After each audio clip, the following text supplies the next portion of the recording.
ఎంత కఠినమైన సమస్య అయినా ప్రశాంతమైన మనసుతో ఆలోచిస్తే పరిష్కారం తప్పకుండా దొరుకుతుంది. అసంపూర్ణమైన ఈ ప్రపంచంలో పరిపూర్ణత కోసం వెతక్కు. మనుషుల్లో అస్సలు వెతక్కు.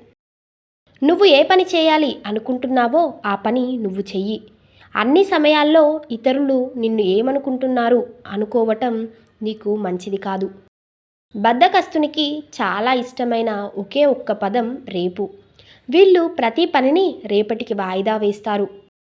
ఏడుపు వచ్చినప్పుడు ఒక్కరే ఏడవాలి. నవ్వు వచ్చినప్పుడు నలుగురిలో నవ్వాలి. అందరిలో ఏడిస్తే నాటకం అంటారు. ఒక్కరే నవ్వితే పిచ్చి అంటారు. జీవితమే ఒక విచిత్రం. నచ్చితే ఎంత దూరమైనా దగ్గరగానే ఉన్నట్లు మాట్లాడుతాం. నచ్చకపోతే ఎంత దగ్గరగా ఉన్నా దూరంగా ఉన్నట్లు మాట్లాడుతాం. మగాడి చేతిలో మోసపోయిన ఆడది సమాజంపై నమ్మకం కోల్పోతుంది. ఆడదాని చేతిలో మోసపోయిన మగాడు తనపై తాను నమ్మకం కోల్పోతాడు.